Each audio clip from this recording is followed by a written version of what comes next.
Abraham and Abimelech. Before this story, we learned about how God brought justice to Sodom and Gomorrah and delivered Lot and his family out of that city. But Lot's wife turned back and became a pillar of salt. Now we will learn about Abraham again saying, "Sarah is my sister," to protect his own life from King Abimelech, inspired by the book of Genesis. Hello, I'm Pastor Jack Graham with today's episode of the Bible in a Year podcast. In our previous passage, we focused on Lot and his daughters and the results of fear in their lives. Today, we turn again to Abraham and Sarah. Lest we imagine that Abraham has now fully matured in his faith and has become immune to fear and faithlessness, today's story reminds us that often our journey is one of highs and lows, of zigs and zags. At times we trust and obey, at other times we turn back to our sin and disobedience. That's where we find Abraham today, once again encountering a powerful king whom he appears to fear more than he fears God, the God who has promised to be with him and bless him. Not only that, but again, Abraham will show a lack of regard for his wife. He is meant to lead and protect his wife, but now he uses her as a way to secure his own safety, to save his own neck. As you listen, notice how Abimelech is spared from committing a sin that would have cost him dearly. And notice how Abraham responds when confronted with his deceitfulness. Does he repent of his wrongdoing and fully own up to his mistake? Or does he try to twist his way out of it, justifying his actions? Finally, watch how God works through this situation to restore Abraham and Sarah, as well as King Abimelech and his household. Consider how God has guarded you from sins you may have committed in times of temptation had he not intervened. It is a reminder of God's faithfulness to us always, even when we fail to be faithful to him. Now let's listen to today's passage. Abraham and his wife Sarah ventured to a new land where Abimelech was the king and ruled over the people. When they had entered the land, Abraham had once again claimed that Sarah was his sister, so nobody would harm him to take her. Abimelech, being curious about Sarah, had her brought to his home, since he believed that she was Abraham's sister. Yet he did not touch or harm her. One night, while Abimelech was asleep, God came to him in a dream, saying, "You are a dead man because of the woman you have taken, for she is a man's wife." Abimelech cried out in anguish, knowing he had not touched Sarah. He cried, "Lord, do not kill an innocent man. Did he not himself say to me that she is his sister? And she herself said, 'He is my brother.' In the integrity of my heart and the innocence of my hands I have done this." The Lord knew this, and was the one who had kept Abimelech from touching her. He knew the integrity of his heart, and commanded him to approach Abraham for prayer, and return Sarah to him. Yet God warned, "If you do not return her, you shall surely die, you and all those who are yours." Abimelech and all those under him became afraid. The wombs of the women in his household were shut and became barren. Terror filled Abimelech's kingdom. Therefore he wasted no time trying to find Abraham. He sought out Abraham, and when he had arrived, demanded answers. "What have you done to us? You made me sin against you, and now my kingdom is to be punished for it? You should have never done this." Abraham, embarrassed and ashamed, spoke a half-truth, saying, "Sarah and I share the same father, but not the same mother. So she is my sister." He continued explaining, "I did not take you for God-fearing people. I was afraid that you would kill me to take her." Then Abimelech, both enraged and afraid, took sheep, oxen, and servants, and gave them to Abraham, then returned Sarah to him. "This is my land," he said. "Dwell wherever you please." Then he turned to Sarah and said, "Take 1,000 pieces of silver for your brother. This is proof that my hands are clean and you are free." After another failure of character, Abraham was faced with his faithlessness. Not only did he betray his wife to protect himself, but he put an entire kingdom in a place of sin. Abraham prayed to God, and God healed Abimelech, and also healed his wife and servants so they could bear children once again.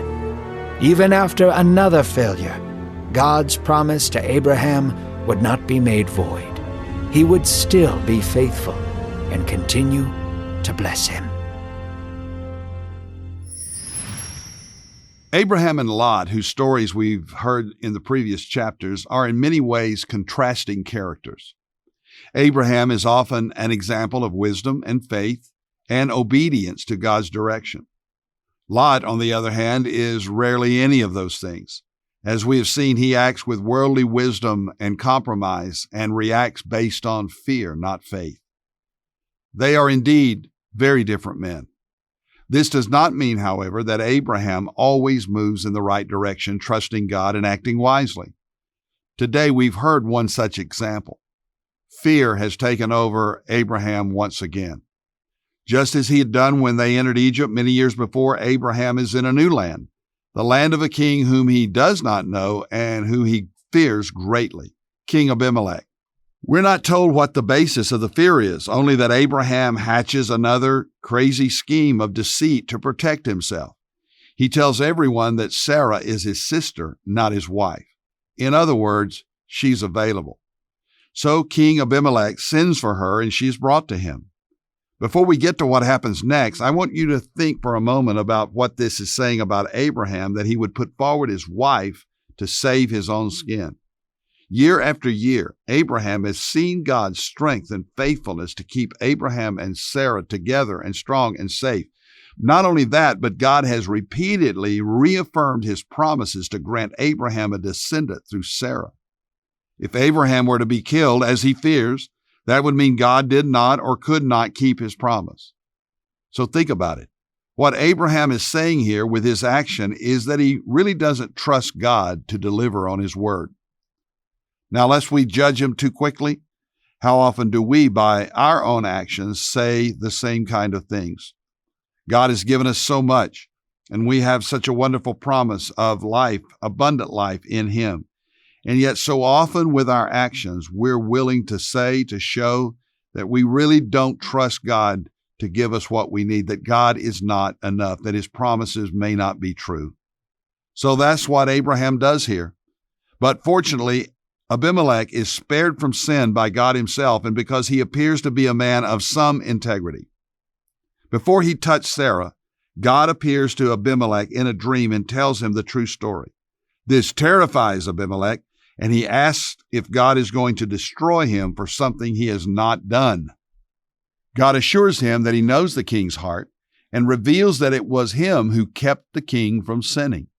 Look what he says to the king in Genesis 20, verse 6.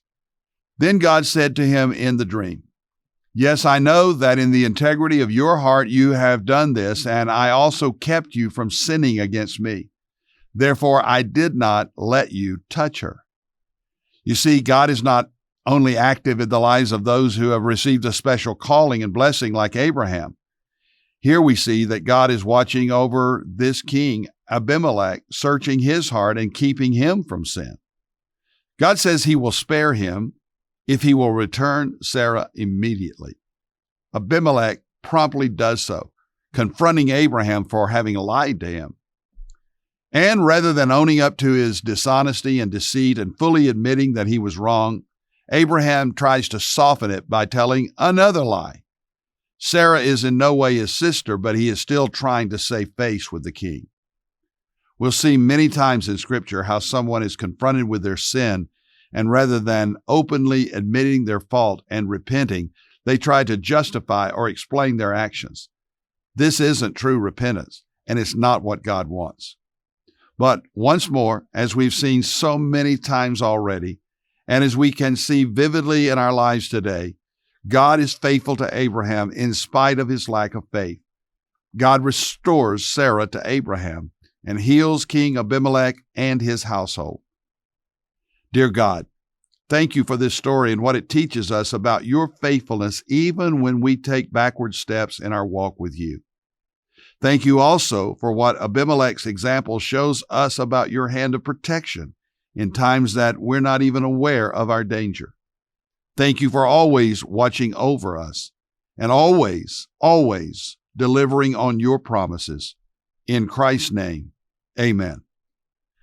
Thank you for listening to today's Bible in a Year podcast. I'm Pastor Jack Graham from Dallas, Texas. Download the pray.com app and make prayer a priority in your life. If you enjoyed this podcast, share it with someone you love. By sharing this podcast, you can make a difference in someone's life. And if you want more resources as to how you can know God and experience Him in your life, be sure to visit jackgraham.org. God bless you.